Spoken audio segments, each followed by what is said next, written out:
Hello and welcome to the Video Archive series.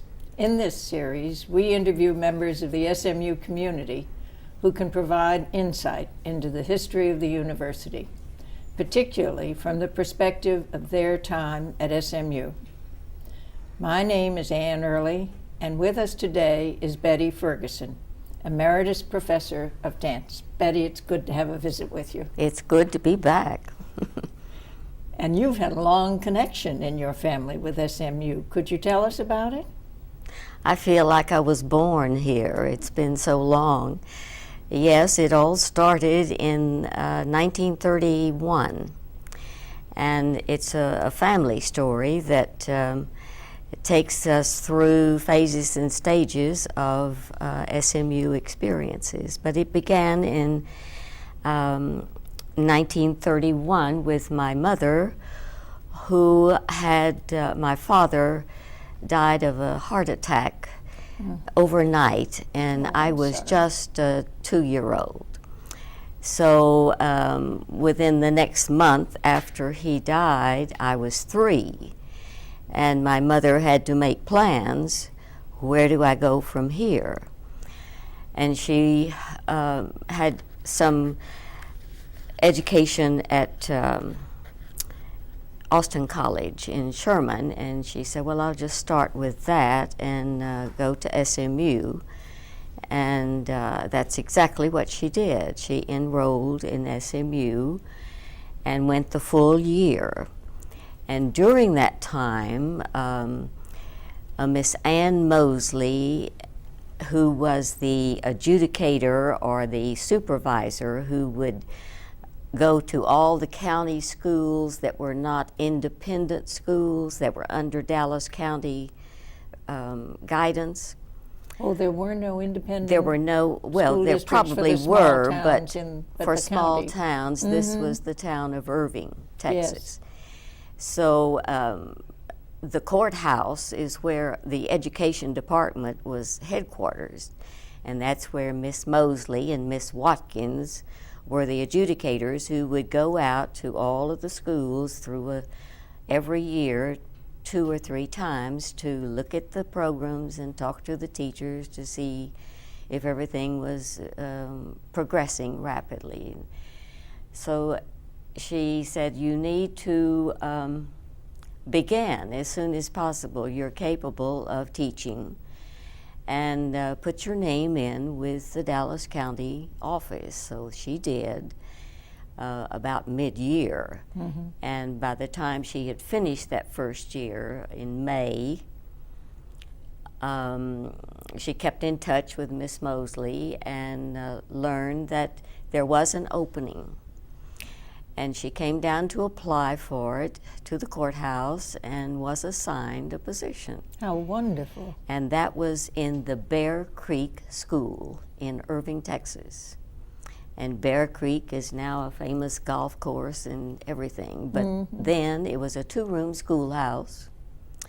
And Sally B. Elliott was the other person who was the teacher. And Mother taught 1st, 2nd, 3rd. And Miss Elliott taught 4th, 5th, and 6th. And because at that time they didn't have anyone who was 7th grade level, so so that's how it all began. And in Bear Creek, I went to school with Mother. By then, I was 4 years old. I had my pillow and my books and a blanket, and went to the blackboard and learned to make numbers and letters, and I bet you had a good always time. Sat in the reading circle and pretended that I could read. And the only thing that was not very comfortable was the outhouse. So that's the beginning of education in Dallas County. Well, you're giving us history in terms of education from a good perspective. A good perspective. And by the time I was in 1st grade, let's say, life began to change in many ways. Mother was still at Bear Creek, but was applying to the Irving School District, which was under the county regulation. And I was 6 years old in the first grade, and she was still at Bear Creek, but she was making headway to be hired by Irving. And that was the year that I first began taking dance. Really? And it was with Miss James, of Miss James fame in Dallas, Texas. Mm-hmm. And first grade, and my aunt would pick me up at school and drive me to Dallas. I believe her studio was on Oak Lawn at that time. And I would change clothes in the car, have a snack, put my hair up in a ponytail, put on my ballet slippers, and by then we were almost at Oak Lawn, and I would run into class. Maybe it had already started, but my friend, a good friend in dance school, that is, at Miss James, always saved me a place at the bar. It's good to have friends. And we became good friends Yes. that way. And I was so pleased because it was later on that I learned, I knew her first name, but I didn't know that this was the daughter of Mrs. Baird from Mrs. Baird's Bakery. Whose bread you would smell from the campus. Right. That was my first touch with fame, you know. And that was our end of the year recital was on the lawn at the Dallas Country Club, and we were all in beautiful pastel tutus, romantic style tutus, and it was just the beginning of I Want More. How wonderful. So that's anyway, I was still going to school with Mother, because by the next year, when I was in second grade, she received a job, got a job at Irving. And so we grew up together through the Irving school system. And her classroom, by the time I was in second grade, was across the hall. And for education experts, those were the years that when Mother taught high first and low second. Yes, I remember years like that. Low second and high second. The split came in the middle of the year. And we continued through the years as, you know, contributing toward the education through the Dallas County system. And of course, when Irving became an independent school, then there was no other adjudication from the county. And I don't your know mother that was year. going to SMU in the summers all this time? Yes, but for financial reasons, Yes. she did a lot of her work in Denton. And I would go to Denton with her. One summer, we spent the summer in Denton. We had an apartment where she was on the campus at CIA, College of Industrial Arts. And occasionally on the summer, she would come to SMU because there's a course that she really wanted to take or needed. And so from 1931, when she started to school, continuing through the years, by the time I am through grade school, into high school, into college, she is continually going to school in the summers and continuing to teach at Irving. What an energetic woman. And the end of the tale is I graduated my undergraduate degree in 1949, and she graduated in August 31st, 1950 from SMU. So you each went to one another's graduations. We did. But the times that I came with Mother to SMU were times that I was introduced to McFarland Auditorium, to Dallas Hall. I would go with her by the time I was 3 and 4 years old. And my house was the second floor on Dallas Hall in the rotunda. What a beautiful house. Oh, I had my blanket, a pillow, and books, and a doll, and once there was one other child whose mother was in the same class with my mother, but I suppose those were the early years where there was enough space and enough freedom to feel safe and comfortable. Yes. Particularly in such a large rotunda hallway. But the basement of the building was where everything took place. You got your books there. It was the library in part. It was, you bought everything that you needed for school. And that was always fascinating to get to go to the basement in Dallas Hall, because that's where all the students gathered. And when I was 5, this is another aspect of SMU in providing for the community. I attended Miss DeBoe's kindergarten in the basement of McFarland. Well, how many students were there with you? Many. Most of them from Highland Park, of course. And I remember the class. Oh, it's just vivid in my mind. I can show you where it is in the building, which is not a schoolroom now. But then the Miss DeBoe had about 4 or 5 tables complete with preschoolers.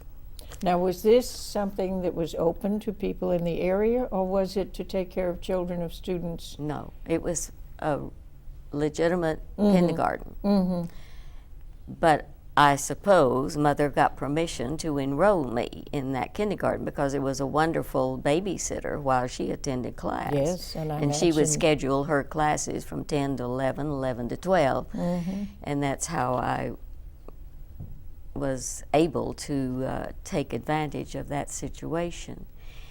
Miss DeBoe was a wonderful teacher, and she learned my name, never forgot my name. She always knew my name, but some people had to wear their tags on because they were new or something. And there was a little boy who sat at my table that gave me a lot of trouble. If I had a color that he wanted, he just took it, and he always had to be first. And he was fidgety, and I loved to hear stories read. But after the story, he was ready to go, you know, and those were the times that the rhythm band started. And Miss DeBoe said, now we'll have a rhythm band today. And everybody walked to the box and pick out an instrument. Well, this little boy always got in front of me, and I always wanted to play the drum. I never got to play the drum because this little boy got the drum. He got it for every time. Every time. He never was homesick or... No, I played the triangle or the blocks or something. But those were expressive years for me in the beginning, and certainly something that SMU should publish, something about this kindergarten with Miss DeBoe. And I bet there was a lot of empty space on campus then, too. Oh, of course. Was there anything between McFarland Auditorium and Dallas Hall? Not much. Mostly, there was plenty of parking space. Mother could park the Plymouth, and we could walk right into Dallas Hall. But it was a fortunate aspect of introducing me to children and beautiful statues and everything about the campus. But I do remember Dallas Hall vividly, and when I started at SMU and had classes to teach in Dallas Hall, I said, I've been here. It's always good to get back to the rotunda. Wonderful, yes. Yes. So that began the story of my days, early days at SMU and with Mother. And she started SMU in 1931 and got received her B.S. in Education on August 31st, 1950. Now then the next person, well, you came to SMU to study for your master's degree in dance. I did. Well, tell me about that. Well, this leads into Curtis Meadows and his uncle buying his art collection, and he needed a place to put it, so he built him a museum. And the board of directors thought this was a good idea, but we also need more space for music and all of the arts. Mm-hmm. So that's how the beginning came about.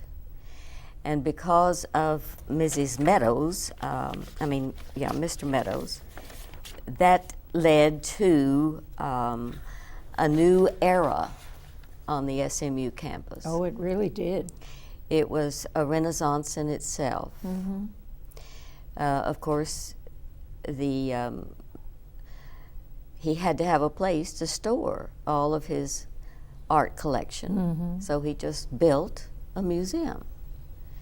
And then the board of directors realized that there needs to be a school. We had an art school with music and drama, but mostly music at first. So one thing led to another through Mr. Meadows. And he gave millions of dollars Mm-hmm. twice Yes.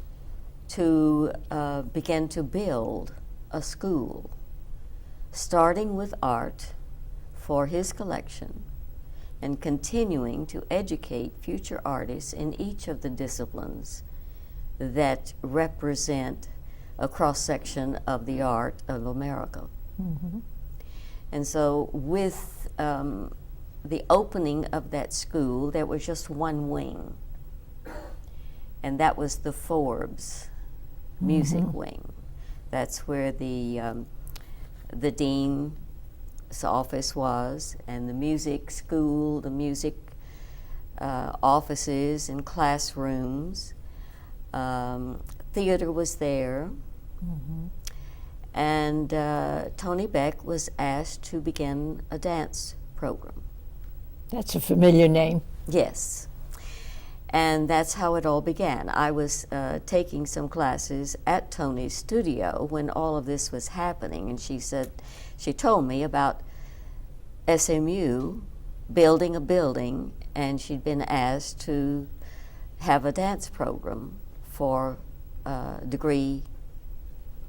degrees. And I said, are you going to offer a master's degree? And she said, well, of course. And I was the first person to enroll. How wonderful. And I've been here ever since. And it took me 2 years to get my master's degree, and that just added to my introduction into the faculty. I hadn't expected to be a part of the faculty, but it presented itself that it was time to add on different people on the faculty beside Nikita Tolan and herself, because she had the greenhouse and other interests. Yes. But it was just the two of them Yes, doing the just the entire two. dance Yes. program, Mhm. including graduate work. Yes. In your but case. we only had one or two that were in, I think maybe I was the only one in the beginning. I'll tell you an interesting story about that first year. Mm-hmm. You have to be there. Now, this would have been 1964? I think so. Yes. Yes. Okay. 1964. Because Burnett Hobgood was uh-huh. here, Yes. the first chair of the theater department. Yes. And that was the year he came. That was the year he came, and that's when the department started. But it came after the master plan began. Right. Yes. So, yes. I mean, that's had important been to remember completed, too. yes. Right. Just after. And let's see if I can find what I'm talking. The master plan was in 1962. Anyway, Meadow School. In '64, there were new programs at Meadows, and dance was one of them. Mm-hmm. And after I received my degree, well, first of all, the early years are interesting because if you lead a group of dancers who are needing professional experience, you have to provide an avenue for them to perform. Well, here I was, a graduate student. I was past performing in any sense, but I served. Mm-hmm. And the first concert was in a part of the building they were finishing, but it wasn't finished. Yes. You remember where the choral room is? Is that way down at the back of the Forbes building? Uh-huh. I do remember it. You would enter the entranceway from the parking lot on the inside there when you would drive mm-hmm. in. And the dance studio was right up the stairway there. Across the hall from the freight elevator that also played music while we took class. You know, it was heavy and made a lot of noise. Mm. Then they were building the new wing for the large hall where the symphony or any other instrumental ensemble practice and have their classes. Mm-hmm. And beyond that was Lloyd Fauch's choral room. Yes.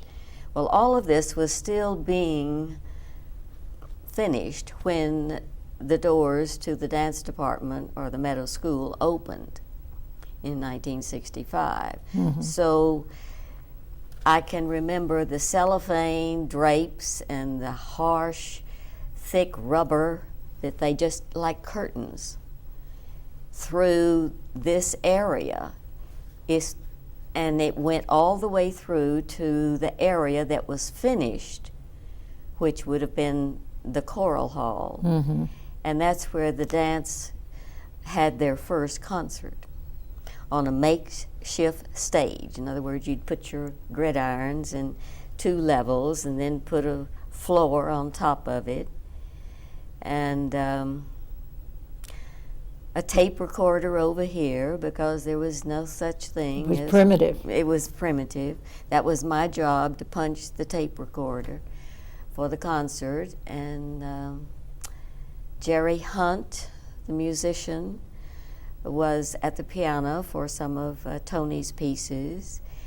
And Nikita Tollin had his ballet dancers from the city as well as the student body, and mm-hmm. he was always very involved with everything that the ballet could bring to the audience and to the school. So that was my first experience in being a part of the SMU program. But people had to walk through these curtains of rubber and walk across boards because there was no grass, it was just mud. You walked on board mm-hmm. to get to the space that we had our first concert. Did you have a fair audience? We did. Good. We did. People from the community as well as the SMU community came. Now, how many? Folding chairs, of course. Uh-huh. I had to pick them up and put them back. You did a lot of things. Roughly how many students would have been involved in a program like that? I think there were 6 majors and 1 master major. I remember the room because it was always crowded. Dance was open to the university. Yes. And that was the beginning of the arts curriculum because, yes, it was part of what the university college is about. A cross-section of the curriculum to earn a degree, to have the experience of the arts, whether it's an art history course or a theater course or a dance course. So there were wall-to-wall bodies in this room. I imagine. I can For remember non-majors. so many students whom I had who were taking a dance class and multiply Yeah. that by the Yeah, thousands. by and the you- thousands who would go. Of course, during this time, they were building the basement area in Meadows. But that would be our next studio, which was large, a real according change. to what we had. Yes, yes. You could have a class of 30 and feel comfortable And about breathe. it. And breathe. But in F101, it was a small room. It had 2 offices on the end of it and a door through a passageway that led to the women's restroom. And this passageway became where you changed clothes and got ready for class. And it was just like take a number to do so. So it was the pioneering years, Yes, really. accommodating. Accommodating years. Well, now, but- were you were on the faculty then by this time? Not until after I had graduated. When you finished Yes, your when I master's finished degree, my you master's. joined the faculty. Yeah, that was around 68, I think. Something like that, I don't know. But Kermit Hunter was our dean. Yes. And the music wing opens, and so does the dance studio, and overnight enrollment just soars. Oh, yes, it was a major breakthrough. It was a beautiful time. Hobgood was chair of the theater then. And I liked him. He was had good ideas, but the theater was as eager for space as we were. And by the time the Bob Hope Theater was completed, that gave theater a really good exposure to good theater training and presentation. And it was an impressive array yes. of Oh, plays yes. they put on. You just can't beat it. Of course, I remember when the school, as I remember it, and I don't have any dates or anything, but it was the art school Yes. when I was a student. And then in the late And 60s. then when Mr. Meadows gave another endowment of millions of dollars, and then he passed away, and his Curtis Meadows, his son, took over. And I remember the day that Curtis and Patricia, his wife, and his 2 sons came to the school because they were officially naming it Meadows School of the Arts. And I was teaching a class in F101 with thousands of students in there. And they stood at my door until I saw who was there, because I knew them. And he came in and shook my hand and said, he excused himself, and Patricia said, "I'll be with you in a minute." And she said, "I'm just so excited for you." And the school, we're going to name it a new name today. And that was, I was excited too. Tremendous. That was the Tremendous time, beginning of yes. a real history of A real arts history at the of Meadows. the school. So she's been a good friend all these years. Oh, they've done so much. So much. And now the New Meadows Museum. Yes. Yes. Where those works of art are displayed even more beautifully. It just took years to build a class of, we were very strict in what we wanted our students, our majors, to experience. But as part of that building program, let's say, in curriculum, that was a challenge. And I began teaching classes in Dallas Hall again. For the first time. I felt right at home.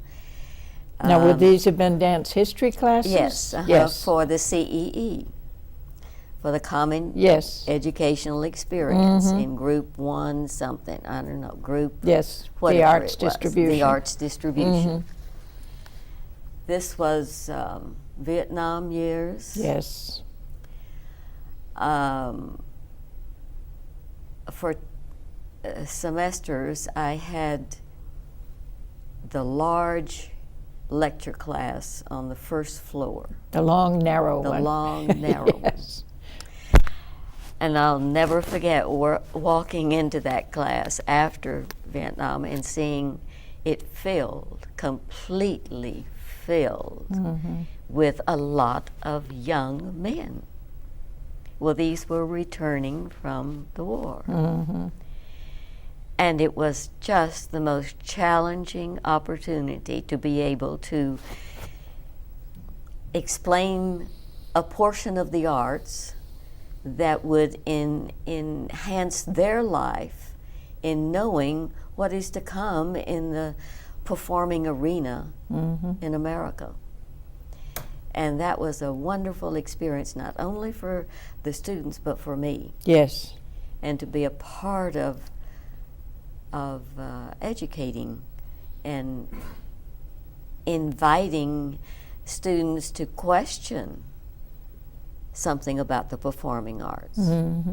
But to be able to come to a concert and critique it. What do you think? What does this have to do with what we've been talking about with Martha Graham or Merce Cunningham or George Balanchine? These were the leaders of the day. And they all became Meadows Scholars. They were all invited. And those were good years, too. Oh, they must have been exciting years, yes. They came and gave performances and talks about their work. And the Meadows Award. They received Meadows Award. Yeah, that was thanks to Curtis. That was an opportunity to introduce students, to have classes with them, to have concerts, times to sit down and discuss informally. Yes. Once when Merce Cunningham was our guest for the Meadows Award, the group session took place on the Bob Hope stage. There was no classroom that could fill it. Wonderful. When Martha Graham came, it was just like the Queen of England has come, you know. Yes. It was and she was ill when she came. She'd had, I don't remember. But by that time, the dance division had another space in McFarland on the second floor in the lobby. That still is I used. remember that, Okay, yes. and it's still Yes. there. I think it's still there. It had been a faculty dining room before that, hadn't it, or some such thing? I don't remember that. It was Well, the second it went floor through lobby. a period of that, but then it became Yes. a great place A for great you. place. And it was her, I mean, she brought her company with her, leading artists of the company, which not only gave the faculty opportunity to sit and talk with them, but the students as well, and to have class by them. Yes. And because we taught the Graham technique through Tony, through Bob, that was, it made a continuing flow Oh, it was of a the concept of the tremendous- performing art as American art. Mm-hmm. And she was to attend class, and with her faculty, with her dancers leading the class. She doesn't teach anymore. She's older than God, you know. Yes, yes. But the elevator doors opened, and out comes this gracious lady, draped in a cape, and she's just a miniature of a figure. Mm-hmm. And she shuffles along by Ross, I think, I've forgotten who her escort was, but head of the Graham School, and seats her in her chair. And the class is standing, of course.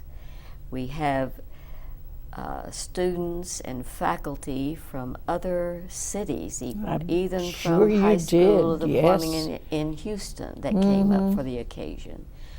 From Arts Magnet, Roseanne Cox was there, standing in the wings, in the foyer, not in the classroom space, watching the class. The introduction, there was no introduction. Everyone knew who she was. And once she was seated, she says, "Please be seated." And the class sat down, and she said, "Good morning. My name is Martha Graham," you know, and everybody went, "We know." But the class continued, and her faculty who were giving the class would go through, everything was set. Everybody knew the system in which Graham made her techniques, so there was nothing, what do I do next? It was done. And after each performance of a series of the warm-up, the master teacher would pause, and if Miss Graham had anything to say, she would always raise her finger. And then she would talk either to a student or to the teacher to tell, "So-and-so, show him, you know what I mean." It was just the most fabulous class. It And must she have was been. talking with students as though they were sitting right here, as you and I are sitting. Even if they're across the room in the back row, she saw something wrong or something that She was alert to every she movement. was alert to every move. That was a grand opportunity. Oh, it's memorable. And then by the time of the Gala Award, where she received the Meadows Distinguished Award, there was a reception afterwards. And the reception was in the museum at Meadows.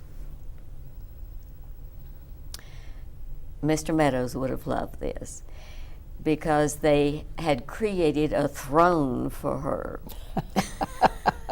She loved it too, I bet. With velvet, covering Yes. the whole bit.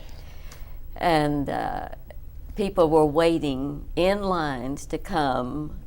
It was like And the bow. Queen of England and bow. Well, she And was I the, was in the line. She was the queen of dance. The My queen. goodness, yes. But what a rich part of our history Yes. for the Meadows School, because of the awards that they give every year Yes. to outstanding artists. And I hope it's still going on. I haven't kept up with it, but I think it is, I think so. but I'm not as in touch either. That's right. I have a sense that each year they're still making this award. But the early years were good years, growing years. We established a pretty good graduate program. I went through phases of stages. My first responsibility was to teach preschoolers in the preparatory The very division, beginning. the very beginners. And that was as challenging as teaching 1303 in Dallas Hall. I can believe it. With the preparatory school, after that was the graduate program. I chaired that. Mm-hmm.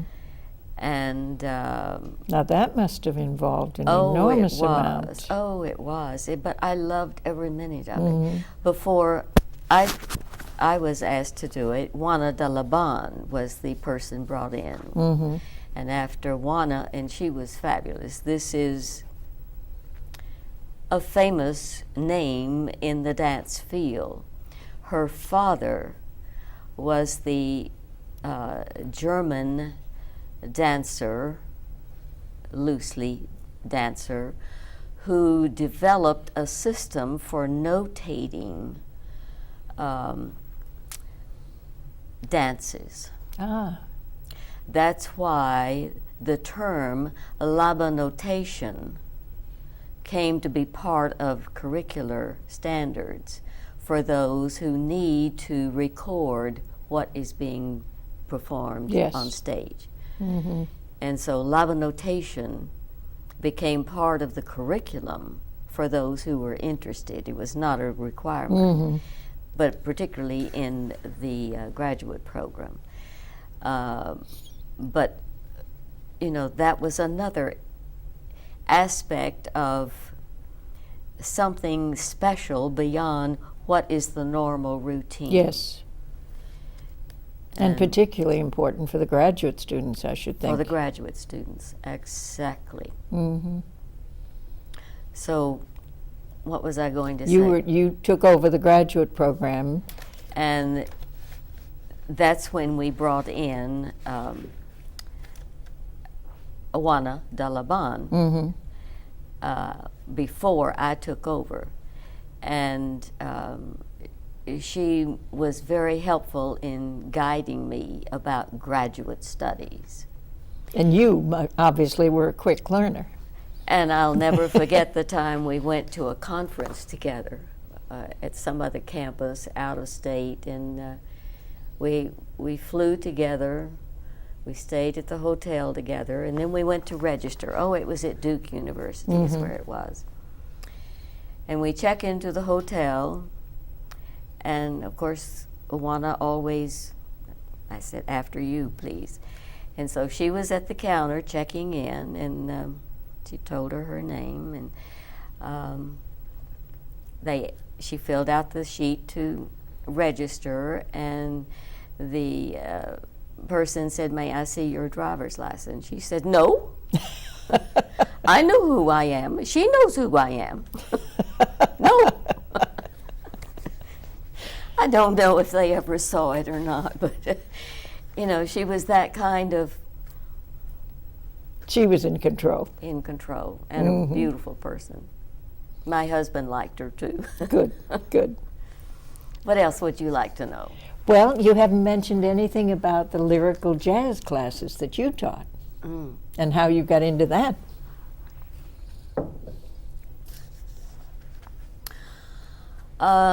Through study in New York.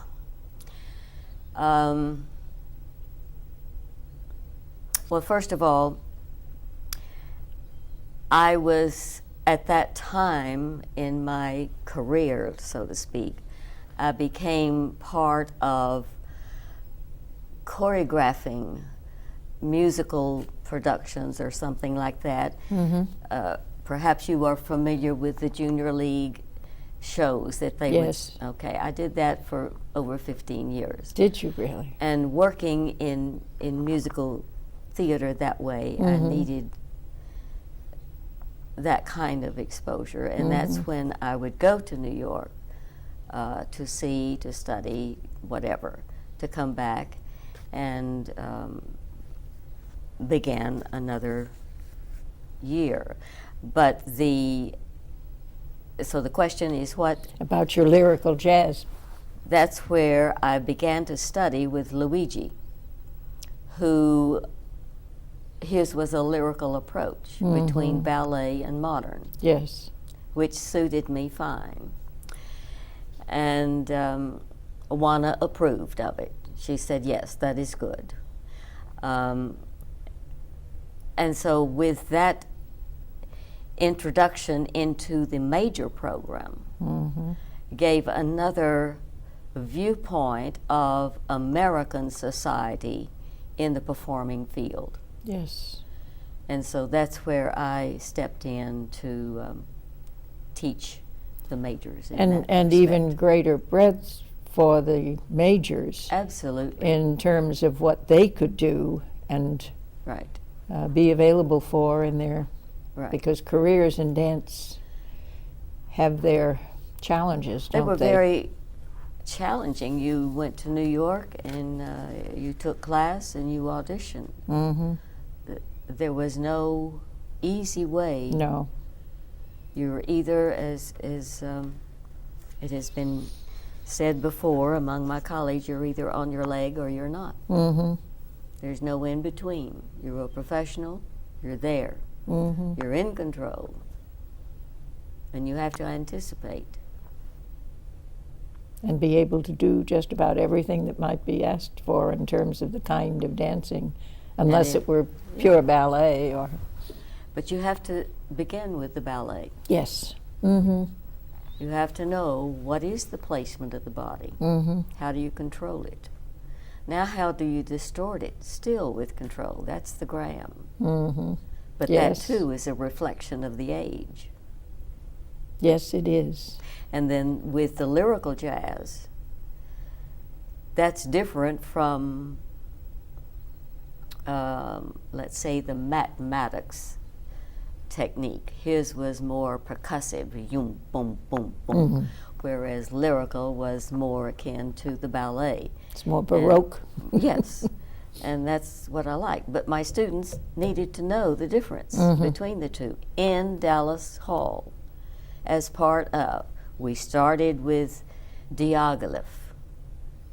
Okay, that was something to compare to what is now, because this was the ballet russe that traveled all over the world.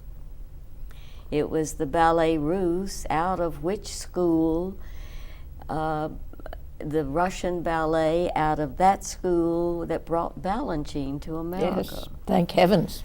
Thank heavens for the Russian ballet school and Baryshnikov as well. Mm-hmm.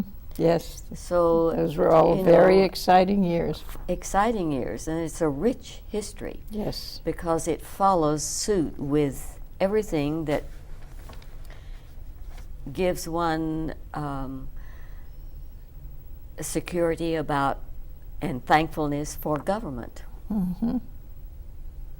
In Russia, you were told when you could take off your shoes or put on your shoes and train. Mm-hmm. You had no freedom to really be schooled in a general sense. It was be precise and concise and forget about your life. Mm-hmm. Which in a way leads to the value at SMU of the dance majors having a broader curriculum as part of their total program. Exactly. Mm-hmm. You only major in it if you want to specialize it. Otherwise, a taste of something is what serves the public as the student public.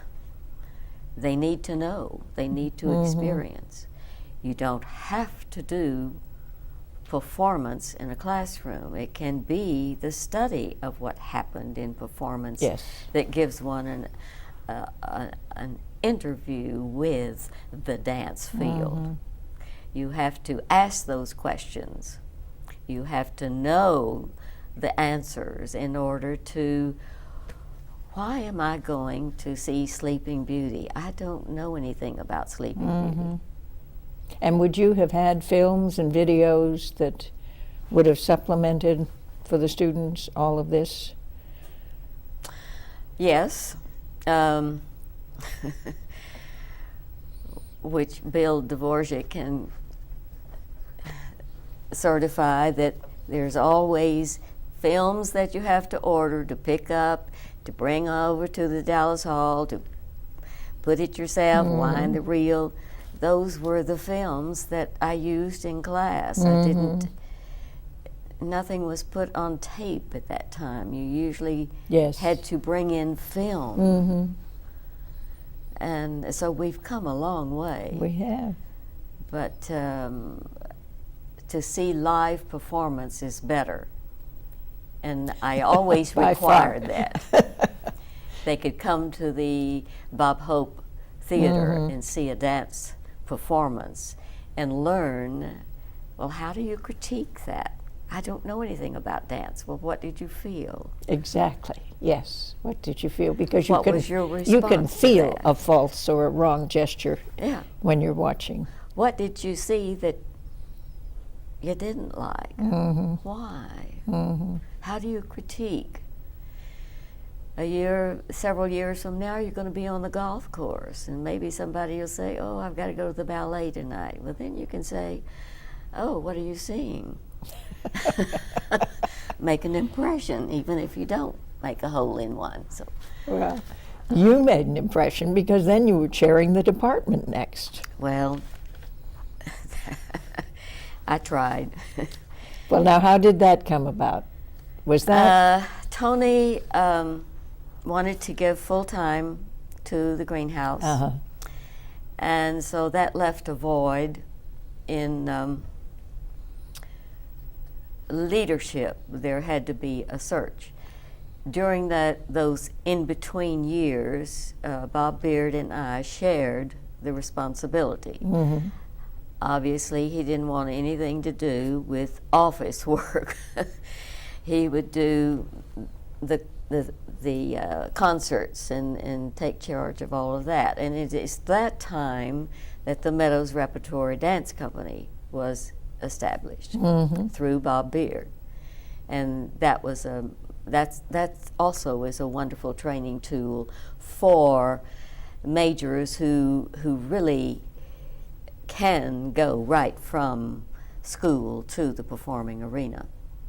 So those were early years of what do we need to do, how do we need to do it, and what action will we take. And that's what this booklet is all about. This was our accreditation booklet. Oh, all those questions and all those answers.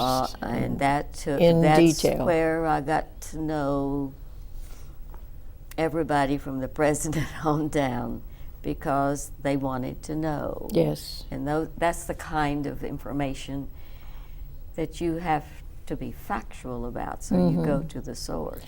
I wonder, are things like this consciously and carefully being put into the archives? Because I should think they'd be terribly important. I don't know. That's not well, my field, but it should be. If you know, have you maybe one of the few copies of this? Well, this is my personal copy because I helped write it.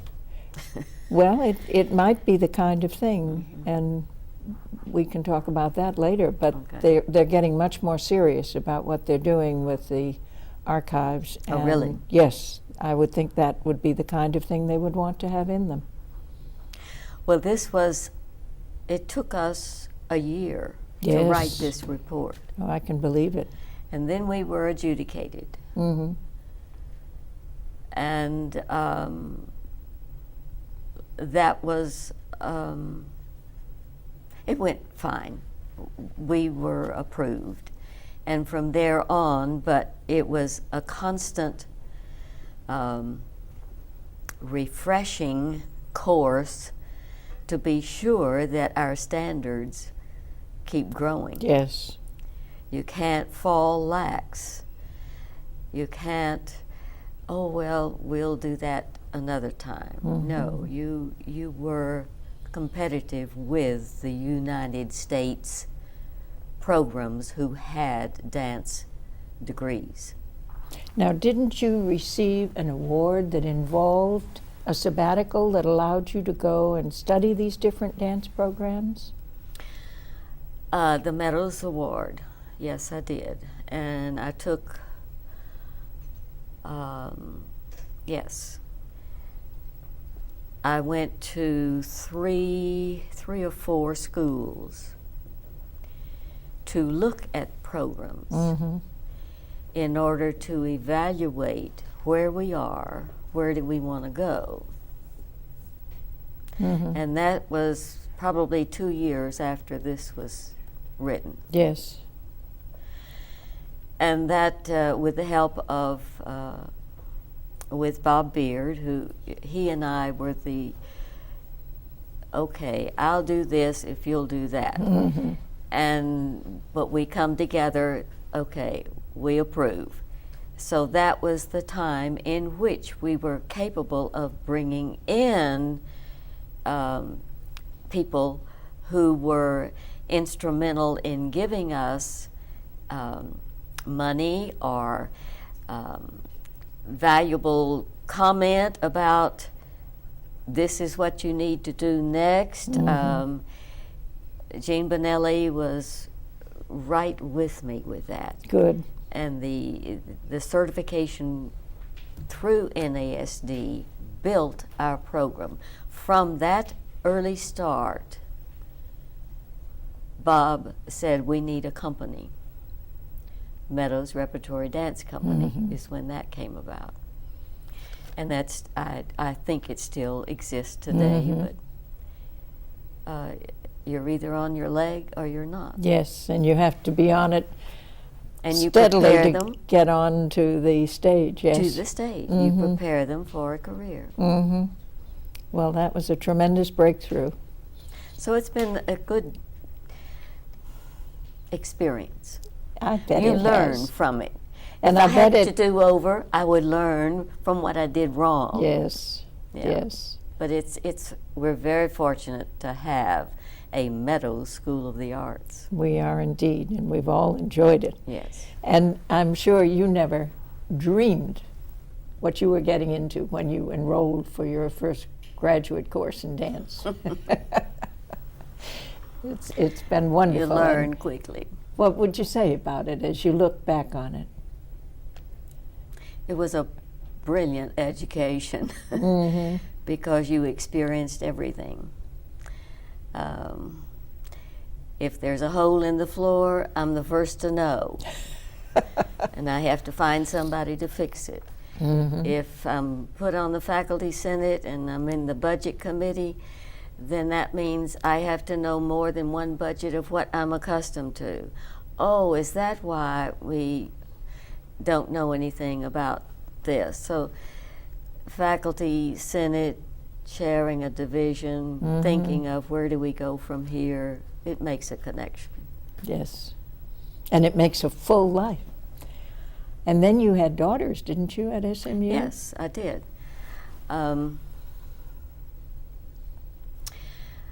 My youngest child, Joanne. Oh, I have a daughter, Joanne. Oh, you do. Well, I have two daughters. Both were dancers. They learned the tools of the trade. Susan, my oldest, now teaches English in high school. And her dance training allowed her to go through the opening of Six Flags when she was part of the, okay, so she toured with Six Flags and all of that. But her main goal was English. I want to teach English. So she got her master's and at SMU and got married and has two children.